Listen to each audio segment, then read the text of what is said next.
ಉತ್ತರ ಕನ್ನಡ ಜಿಲ್ಲೆಯ ಪಶ್ಚಿಮ ಘಟ್ಟ ಭಾಗದಲ್ಲಿ ವಿವಿಧ ಜೀವ ಸಂಕುಲಗಳು ವಾಸವಾಗಿರುವುದನ್ನ ತಿಳಿದು ಬರುತ್ತದೆ. ಇತ್ತೀಚೆಗೆ ಕಾರವಾರದ ದೇವಳಮಕ್ಕಿ ಪ್ರದೇಶದಲ್ಲಿ ಘಾಟಿಯಾನ ಧೃತಿ ಆರ್ಮ್ಸ್ ಎಂಬ ಹೆಸರಿನ ಪ್ರಭೇದ ಸಿಹಿನೀರಿನ ಏಡಿ ಪತ್ತೆಯಾಗಿದ್ದು, ಈ ಪ್ರಮುಖ ಕಂಡುಹಿಡಿಯುವಿಕೆ ಕಾರವಾರ ವಿಭಾಗದ ಗಸ್ತು ವನಪಾಲಕ ಗೋಪಾಲ ನಾಯ್ಕ ಮತ್ತು ಸುನೀಲ್ ರಾಮಗೌಡ ಅವರ ಅಧ್ಯಯನದಿಂದ ಸಂಭವಿಸಿತು. 2023ರಲ್ಲಿ ಯಲ್ಲಾಪುರದಲ್ಲಿ ಪತ್ತೆಯಾಗಿದ್ದ ಆರಾಧ್ಯ ಫ್ಲಾಸಿಡಾ ಎಂಬ ಸಿಹಿನೀರಿನ ಏಡಿಯಂತೆ ಈ ಹೊಸ ಪ್ರಭೇದದ ಏಡಿಯು ಕೂಡ ಪಶ್ಚಿಮ ಘಟ್ಟ ಪ್ರದೇಶಗಳಲ್ಲಿ ಕಾಣಿಸಿಕೊಂಡಿದೆ. ಆದರೆ ಇದು ವಿವಿಧ ಬಣ್ಣಗಳಲ್ಲಿ ಬದಲಾಗುವ ವಿಶಿಷ್ಟ ಲಕ್ಷಣವನ್ನ ಹೊಂದಿದೆ. ಈ ಹೊಸ ಏಡಿ ಮಧ್ಯೆ ಪಶ್ಚಿಮ ಘಟ್ಟ ಪ್ರದೇಶದಲ್ಲಿ ಮಾತ್ರ ಸಿಗುತ್ತಿದ್ದು, ಅದರ ಬಣ್ಣಗಳು ಅಪೂರ್ವವಾಗಿವೆ. ಇದು ಮೊದಲೆಲ್ಲ ಕಪ್ಪು ಮಿಶ್ರಿತ ನೇರಳೆ ಬಣ್ಣದಲ್ಲಿ ಕಾಣಿಸಿಕೊಳ್ತಿತ್ತು. ಮಧ್ಯ ವಯಸ್ಸಿನಲ್ಲಿ ಹಳದಿ ಮಿಶ್ರಿತ ಮತ್ತು ಕಪ್ಪು ಬಣ್ಣವನ್ನ ತಾಳುತ್ತೆ ಮತ್ತು ಕೊನೆಯ ಭಾಗದಲ್ಲಿ ಶ್ವೇತ ಹಳದಿ ಬಣ್ಣವನ್ನ ಜೊತೆಗೆ ಕೇಸರಿ ಕಾಲುಗಳು ಕಾಣಿಸುತ್ತವೆ.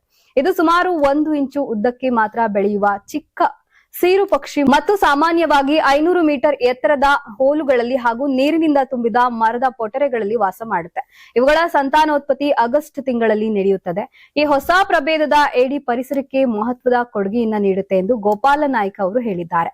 ಅವರು ಹೇಳಿದಂತೆ ಈ ಏಡಿಗಳು ಸಮೃದ್ಧಿ ಅರಣ್ಯ ಪ್ರದೇಶಗಳಲ್ಲಿ ವಾಸ ಮಾಡುತ್ತೆ ಮತ್ತು ಅಲ್ಲಿನ ಅರಣ್ಯ ಪರಿಸರಕ್ಕೆ ಪೌಷ್ಟಿಕಾಂಶವನ್ನ ಒದಗಿಸುತ್ತೆ. ಇವು ಹವಾಮಾನದ ನಿಯಂತ್ರಣ ಮತ್ತು ಜಲಮೂಲಗಳ ಹೆಚ್ಚಳಗಳಲ್ಲಿ ಸಹಾಯ ಮಾಡುತ್ತೆ ಹಾಗೂ ಕೀಟನಾಶಕಗಳನ್ನ ನಿಯಂತ್ರಿಸಿ ಪರಿಸರದಲ್ಲಿ ಸಮತೋಲನವನ್ನ ಕಾಪಾಡಲು ಸಹಾಯಕಾರಿಯಾಗಿವೆ. ಯಾರಾಗ್ತಾರೆ ಎಂಎಲ್ಎ ಅಭ್ಯರ್ಥಿ 2028 ಶೀಘ್ರದಲ್ಲೇ. ಪ್ರತಿದಿನ ಒಂದೊಂದು ಕ್ಷೇತ್ರದ ಟಿಕೆಟ್ ಆಕಾಂಕ್ಷಿಗಳ ಸಂಪೂರ್ಣ ಮಾಹಿತಿ ಪೊಲಿಟಿಕಲ್ ಜರ್ನಲಿಸ್ಟ್ ಕೆಎಂ ಶಿವಕುಮಾರ್ ಅವರಿಂದ.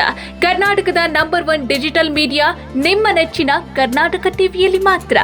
ನೀವು ಸಣ್ಣ ಆಗ್ಬೇಕಲ್ವಾ? ಅದು ಒಂದು ಉತ್ತಮ ಆಹಾರದಿಂದ ಸಣ್ಣ ಆಗ್ಬೇಕಲ್ವಾ? ಪ್ರತಿದಿನ ನಮ್ಮ ಜೀನಿ ಸ್ಲಿಮ್ ನ ಯೂಸ್ ಮಾಡಿ ಯಾವುದೇ ಸೈಡ್ ಎಫೆಕ್ಟ್ ಇಲ್ದಂಗೆ ನೀವು ಸಣ್ಣ ಆಗ್ತೀರಾ.